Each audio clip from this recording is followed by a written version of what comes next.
नमो अरिहन्ताणं नमो सिद्धाणं नमो आयतीयाणं नमो वज्रायाणं नमो लोये सर्वसागुणम्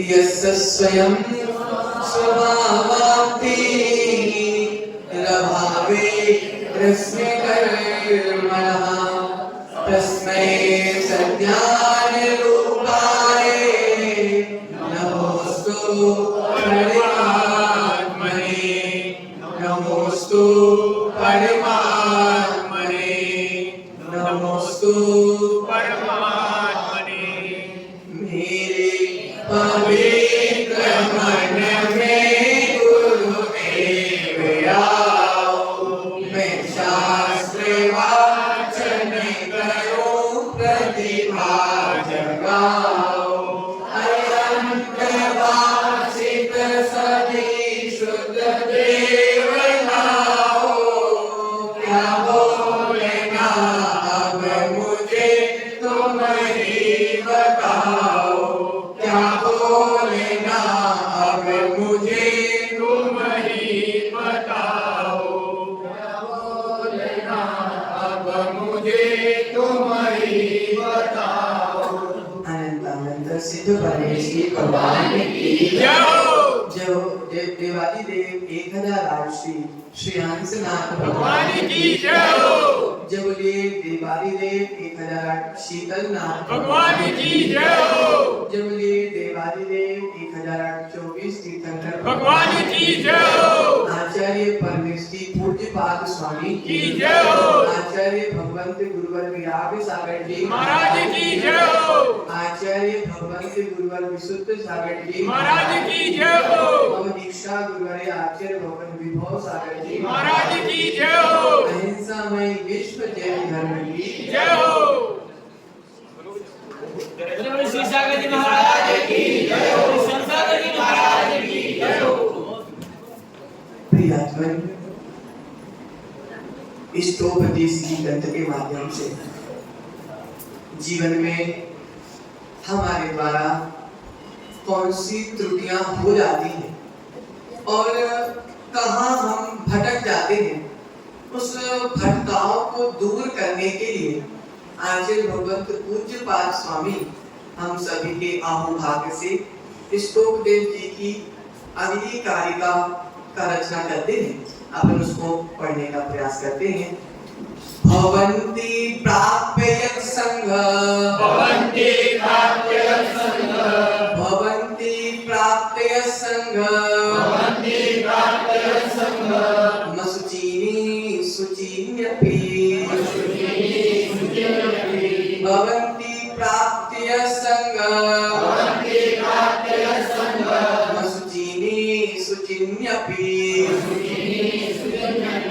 सहकाया संतता पायस सहकाया संतता पायस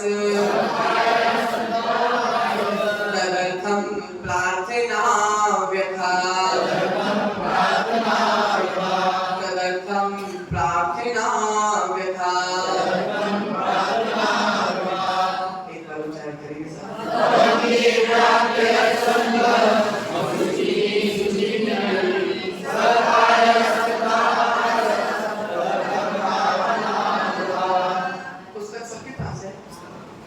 पढ़ तो ये दो चार लोग हैं माताएं पढ़ेंगी पुरुष के साथ रहेंगे पढ़ो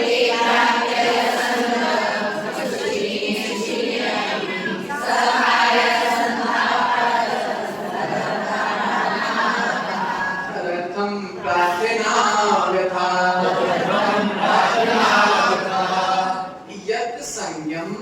यत् संगम प्राप्य जिसका संयोग पाकर कैसा जिसका संयोग पाकर सुचिन्यपि पवित्र पदार्थ भी असुचिनी अपवित्र हो जाए जिसके संयोग को पाकर के पवित्र भी अपवित्र दशा में हो जाता है भवंती हो जाता है सहकाया वह शरीर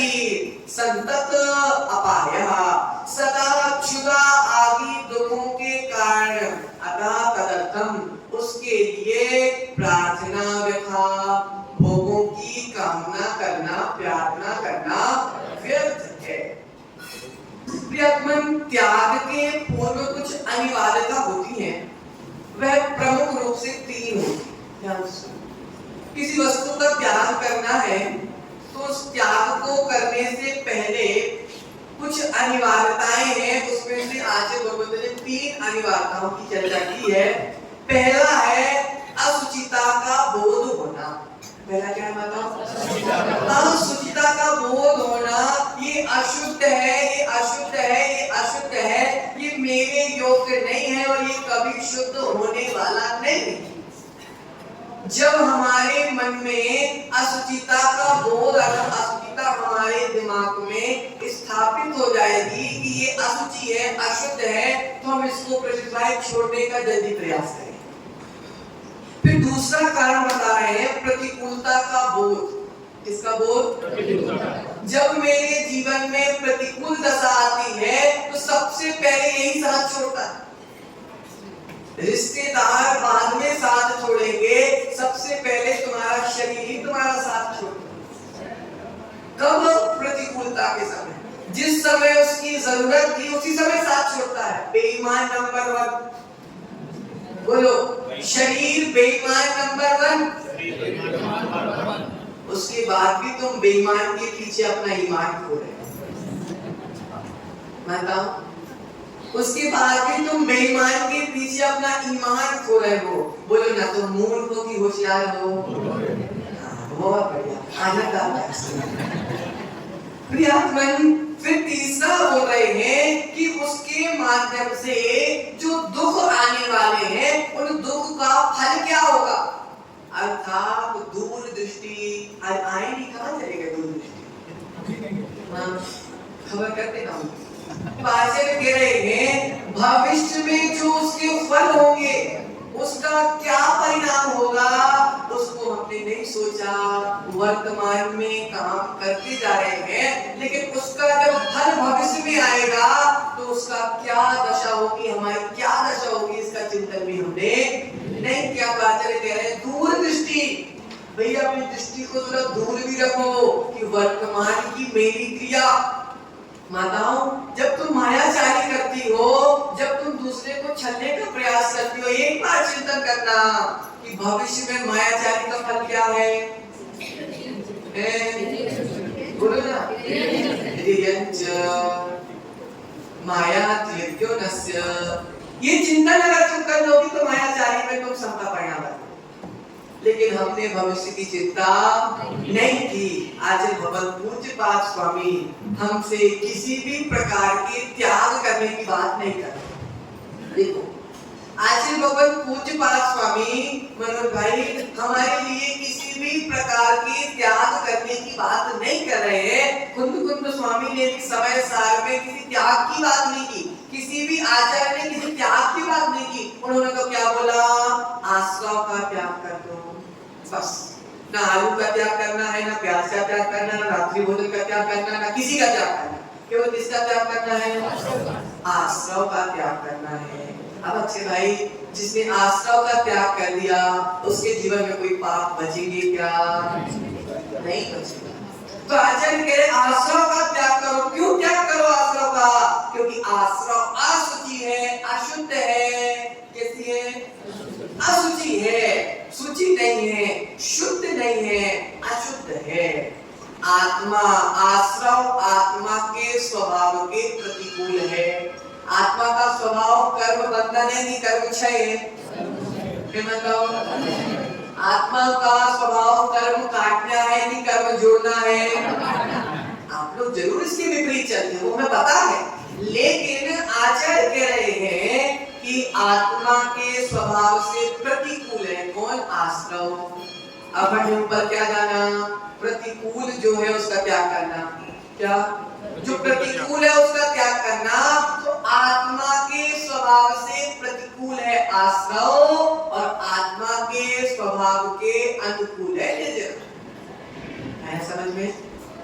प्रियात्मन आचार्य भगवत कह रहे हैं आश्रव का फल दुख रूप में फलता, आम का फल आम रूप में फलता है, जामुन का फल जामुन रूप में फलता है, आश्रव का फल दुख रूप में फलता है। उसके बाद पहले तो बड़ा आनंद आ गया, बड़ा आनंद आ गया, इतना पाप करके मैंने इतना पैसा कमाया।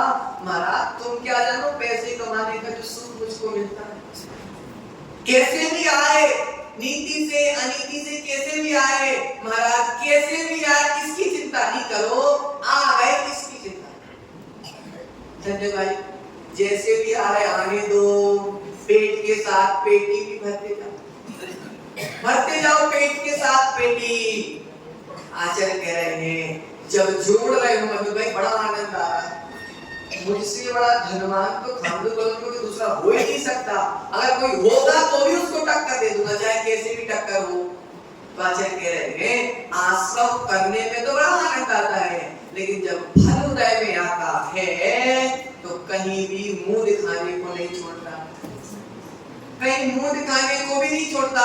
इसके आचार्य कह रहे हैं आश्रव का फल कैसा है, दुख रूप है। कैसा है माताओं, दुख रूप है, इसलिए आश्रव के त्याग करने की चर्चा की। प्रियमन विषय बहुत गंभीरता से सुनना, नहीं तो सुनो इस कान से और इस कान से निकाल दो। ऐसे तो महाराज कितनी बार पढ़ लिया आश्रव आश्रव आश्रव आश्रव, तुम कितनी भी मेहनत कर लो महाराज, हम कैसे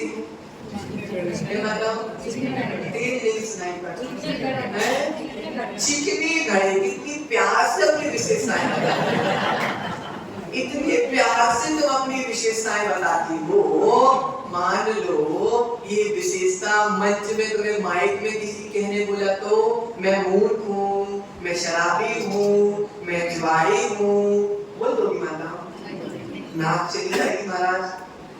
आचार्य कह रहे हैं नाक बचाना है तो आश्रव छोड़ो। क्या कह रहे हैं, नाक बचाना है तो आश्रव छोड़ो, क्योंकि आश्रव का तो फल ही दुख है। आगे कह रहे हैं आचार्य भगवंत कि क्या कहा, जो अपवित्र हो, जो प्रतिकूल हो, जो दुख रूप हो उसका त्याग करो। किस चीज का त्याग करना है, जो अपवित्र है और जो दुख रूप है और जो प्रतिकूल है, जो ये तीन लक्षण जिसमें मिल जाए उसका त्याग कर दो। अक्षय भाई तीन लक्षण जिसमें मिल जाए उसका त्याग कर दो, और बाकी किसी चीज का त्याग नहीं करना। केवल क्या क्या त्याग करना है, जो प्रतिकूल है, जिसका फल दुख रूप है और जो अपवित्र। ध्यान रखना अनंत की मम्मी भी नहीं बचने वाली, वो भी त्याग हो जाएगी। आचार्य कह रहे हैं क्योंकि दुख रूप, इसी क्रम से अपनाते हुए आचार्य भगवंत कह रहे हैं शरीर के द्वारा तुम भोगों को भोगते हो। किसके द्वारा, शरीर के द्वारा तुम भोगों को भोगते हो। वह शरीर भी कैसा है, पवित्र है माताओं। कैसा है, अपवित्र है। जिस शरीर की सेवा में, जिस शरीर के पोषण में, जिस शरीर के सेवा में सेठ जी हमने 80 साल निकाल दी, सॉरी कितने 82 79 एक साल का बस। इस 79 सालों में हमने क्या किया, केवल और केवल शरीर का पोषण किया, अपना अमूल्य समय। सेठ जी अगर तुम हमारी उम्र में दीक्षा ले लेते तो 80 साल के महाराज कर रहे। आज हम पूर्वाचार्यों के अर्घ चढ़ा रहे थे, आज हम तुम्हारे भी अर्घ चढ़ा, लेकिन तुमने क्या किया, शरीर के पोषण में अपना अमूल्य समय बर्बाद कर दिया।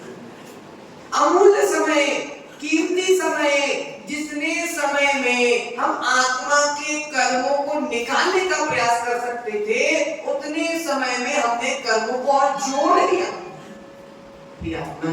उस देह का परिचय प्राप्त करो, उस देह का परिचय प्राप्त करो। आचार्य भगवत कह रहे हैं शरीर के विषय में बता रहे हैं, तो आचार्य जी कहते हैं कि शरीर दुर्जन के समान है। किसके समान है, खोटे व्यक्ति के समान है, दुर्जन के समान है। अक्षय भाई दुर्जन जीव को जितना तुम प्रेम दोगे उतना तुम्हारे सर में नाचे।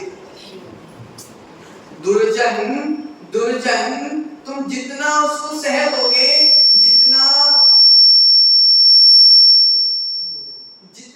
तुम उसको सपोर्ट करोगे, जितना तुम उसको सिर पर चढ़ाओगे, उतना ही वो तुम्हारे लिए दुखों का कारण बनेगा। ये शरीर कैसा है, दुर्जन के समान है। आचार्य कह रहे हैं तुम उसको जितना महत्व दोगे वह उतना हमारा बुरा करने के लिए उतारू है। शरीर की जितनी सेवा करते हैं कुछ ना कुछ लगा ही रहता है। हमारा सिर का दर्द ठीक हुआ तो घुटने चालू हो गए, घुटनों का ठीक हुआ तो कमर चालू हो गई। क्यों? सही बोले माता? पहले मुंडे में काम चलता था, फिर थोड़े बड़े स्टूल की आवश्यकता पड़ी, अब कुर्सी, अब तो दिन में ताजा करवाना पड़ेगा। आचार्य कह रहे हैं जितना सेवा करोगे, जितना पोषण करोगे उतना तुम्हारे ऊपर हावी होगा। इस शरीर की विशेषता मानो, इस शरीर की विशेषता हम बता रहे हैं आपको। शरीर की जितना सेवा करोगे शरीर उतना सेवा कराते जाएगा। आचार्य भगवंत एक बार गोमटेश्वर की यात्रा में जा रहे थे, साथ में आचार्य श्री पुष्पदत्त सागर जी भी साथ में चल। तो आचार्य श्री ने पूछा, महाराज आपको गर्मी नहीं लग रही? क्या पूछा? महाराज आपको गर्मी नहीं लग रही?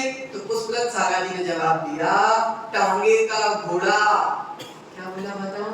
टांगे का घोड़ा, उसको क्या गर्मी और क्या ठंडी। टांगे का घोड़ा, उसको क्या गर्मी और क्या ठंडी। अगर गर्मी और सर्दी घोड़ा देखने लगेगा तो जो घोड़े में सवार है वह अपना हित नहीं कर पाएगा। उस प्रकार की टांगे का घोड़ा है तुम्हारा शरीर, और घोड़े पर बैठी कौन है? मेरी आत्मा। इसलिए अगर शरीर की गर्मी ठंडी में तुम फंस गए और शरीर और गर्मी ठंडी में नैन भाई तुम्हारा पैर फिसल गया तो आत्मा का हित तुम नहीं कर पाओगे। पूज्य आचार्य गोपाल विशुद्ध सागर महाराज आपसे भाई 8 महीने कंटिन्यू यात्रा, 8 महीने अर्थात आचार्य सिंह ने 46 डिग्री में भी 40 किलोमीटर का व्यायाम किया। उनसे पूछा आचार्य सिंह क्यों करते हो? तो आचार्य सिंह ने बोला 2 काम एक साथ नहीं हो सकते। क्या बोला ना? 2 काम एक साथ नहीं हो सकते। या तो आत्मा की साधना और धर्म की प्रभावना होगी, या तो शरीर का पोषण। या तो शरीर का पोषण होगा, या तो आत्मा की साधना और धर्म की प्रभावना होगी। इसलिए पूज्य आचार्य भगवंत ने यहाँ पे इतना महान भेद विज्ञान जागृत कर लिया कि इस महीने में कर्नाटक में थे, अगले महीने में महाराष्ट्र, उसके अगले महीने में राजस्थान, उसके अगले महीने में मध्य प्रदेश, उसके अगले महीने में झारखंड आदि। आचार्य भगवंत 8 महीने बिल्कुल पैर रुकते नहीं। हमारी दीक्षा की जब चर्चा चल रही थी तो किसी ने बोला, मतलब चर्चा होगी तो हमने कहा कि आचार्य श्री विशुद्ध सागर की दीक्षा ले लेंगे, तो क्या हम तो एक ही संघ हैं। तो हमने बोला भैया दीक्षा तो दे देंगे, लेकिन हमारी बस के उनके बराबर चलना है। 8 महीने 3 अंतराल 4 अंतराल में 40 किलोमीटर चलना पड़ता। प्रियात्मन भेद विज्ञान, शरीर के प्रति ममत्व छूट जाता है, शरीर के प्रति आसक्ति छूट जाती है। आपसे भाई 40 तो क्या 100 किलोमीटर भी आत्मा के लिए कोई भारी बात नहीं।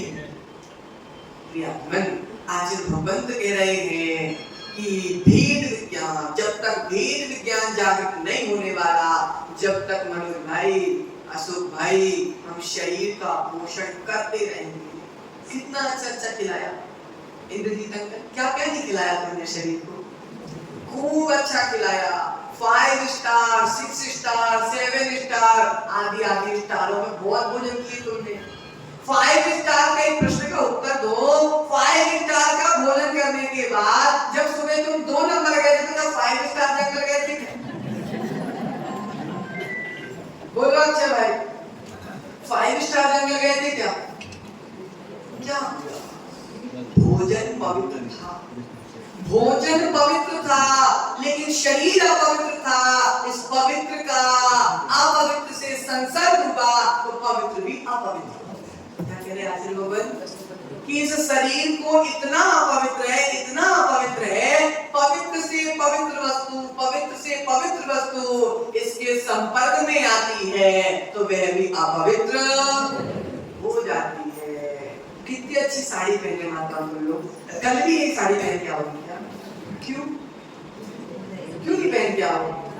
गंदी थोड़ी हुई माताओं में शरीर से स्पर्श हो गई, शरीर से स्पर्श हो गई, पवित्र से पवित्र वस्तु भी इस शरीर के स्पर्श मात्र से, संपर्क मात्र से अपवित्र होने में समय नहीं लगता। आचार्य भगवंत कह रहे हैं जिस शरीर के माध्यम से मोक्ष मार्ग साधा जा सकता है, जिस शरीर के माध्यम से रत्नत्रय की आराधना करी जा सकती है, जिस शरीर के माध्यम से हम समोशरण में भगवान की देशना सुनने जा सकते हैं, जिस समोशरण के माध्यम से, जिस शरीर के माध्यम से हम घर से मंदिर आ सकते हैं, जिन आंखों के माध्यम से प्रभु के, गुरु के, शास्त्र के दर्शन कर सकते हैं, अगर इस शरीर का हमने दुरुपयोग किया, क्या किया? दुरुपयोग किया, तो फिर शरीर भी बोलता है तुमने मेरा सदुपयोग नहीं किया, अब जब तुमको मेरी जरूरत पड़ेगी तो मुझ में लगवा लो, मुझ में कैंसर हो जाएगा, मेरी आंखें फूट जाएंगी, मेरे कान काम करना बंद कर देंगे। क्यों? क्योंकि जब तक अच्छे थे, जब तक भोगों में लगा दिया। मतलब जब तक शरीर स्वस्थ है, जब तक शरीर काम कर रहा है, जब तक भोगों में लगा दिया, अब जब शरीर काम करना बंद कर दिया, माताओं, जब तुम लोग शुरू में क्यों घुंघरा बता दी? जब तुम शादी होके अशोक अंकल आपको लेके आए थे तो कितने लोगों का भोजन बनाती थी आप? पहले तो बड़े परिवार थे, कितने लोगों की भोजन बनाते थे? 15-20 लोग अकेले बना लेते थे। अब आज हमारे लिए ही कोई बना के दे दे। जब तक शरीर अच्छा था, माताओं, जब तक शरीर अच्छा था, जब तक तुमने रोटी में समय बर्बाद कर दिया, जब तक समय अच्छा था उस समय तुमने सास ससुर की सेवा में लगा दिया, श्रीमान की सेवा में लगा दिया, बच्चों को पालने में लगा दिया। अब जब शरीर खराब हो गया तो ना घर के ना दीक्षे ले पा रहे हैं, ना घर भी ले पा रहे हैं। धोबी का कुत्ता हम नहीं बोलने वाले, संसार के थी ना घर के।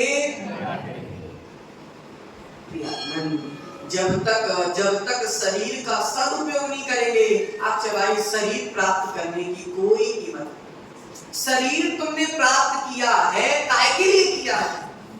बोलो, रत्नत्रय की आराधना के लिए, क्या नंद की मम्मी की आराधना? बोलो। लेकिन तुम अपने मार्ग से भटक गए। काश तुमको 8 साल की उम्र में रत्नत्रय प्राप्त हो जाता तो आज तुम भी कहां से कहां। लेकिन हम भटक गए, हमारे कषायों ने धक्का दे दिया, हमारे क्रोध ने धक्का दे दिया, हमारे मान ने धक्का दे दिया। तुमको मुनि बनने से कौन रोक सकता है? किसने रोका? बोलो, तुम्हारे कषायों की चौड़ियों ने ही रोका।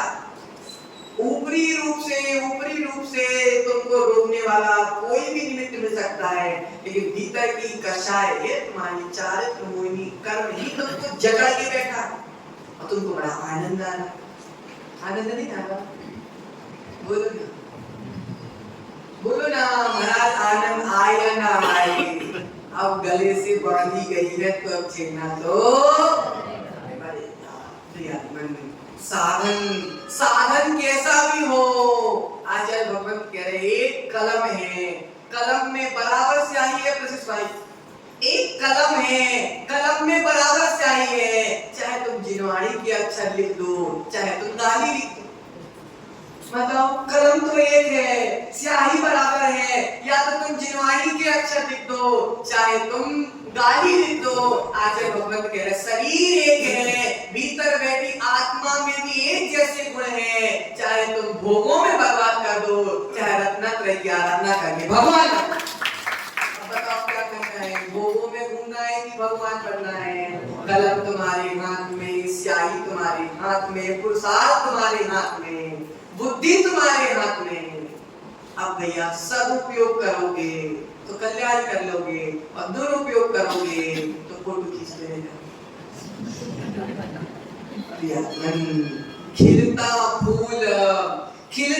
फूल तोड़ने वाली, खिलता फूल तोड़ने वाली, इनमें दोष चमन का क्या? क्या मतलब? खिलता फूल तोड़ने वाली, इसमें दोष चमन का क्या? श्रद्धा नहीं हृदय में सच्ची, इसमें दोष नमन का क्या?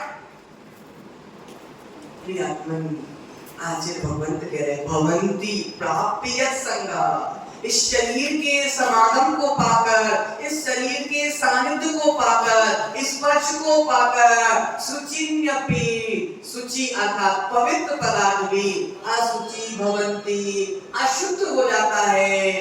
तेल कैसा शुद्ध है, घी कैसा है शुद्ध है, माला कैसी है शुद्ध है, चंदन कैसा है शुद्ध है।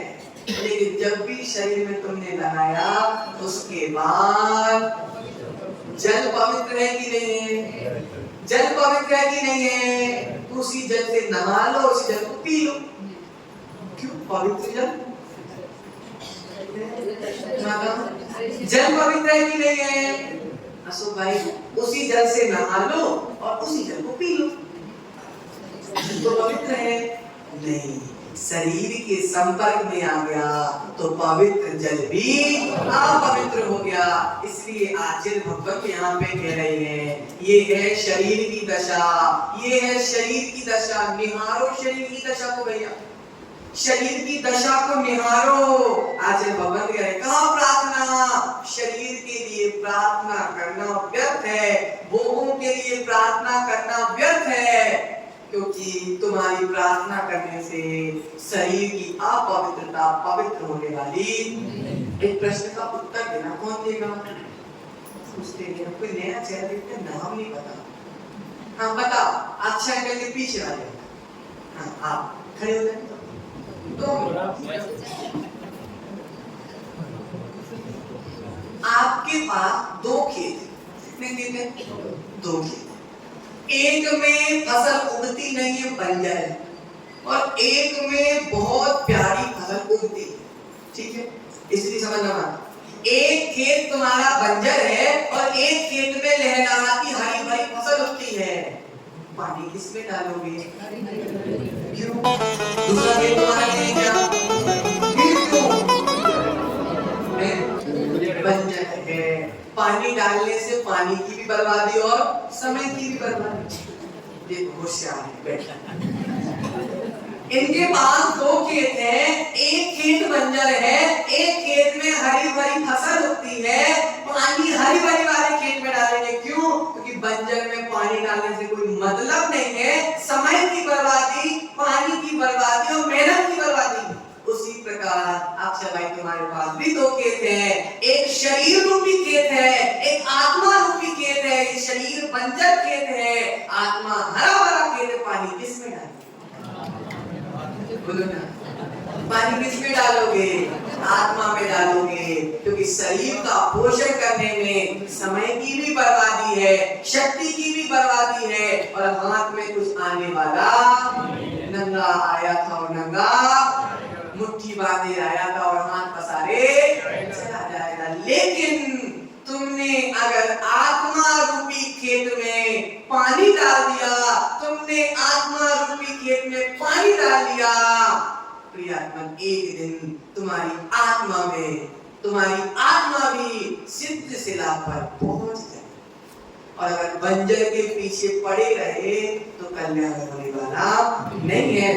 इसलिए आचार्य भगवंत कह रहे हैं खूब खाया, खूब पिलाया, खूब ओढ़ा, खूब पहना, खूब परफ्यूम लगाया, लेकिन शरीर का जो लक्षण है, शरीर का जो स्वभाव है, वह स्वभाव से ही अशुद्ध है। कितना भी शुद्ध कर लो, गोबर को कितना भी शुद्ध कर लो, वह हीरा बनने वाला। बताओ, गोबर को कितना भी शुद्ध कर लो, वह हीरा बनने वाला नहीं है। शरीर को कितना भी घिस लो, शरीर भगवान बनने वाला नहीं है। इसी मंगल भावना के साथ आचार्य भगवंत गुरुवर विमोह सागर जी महाराज की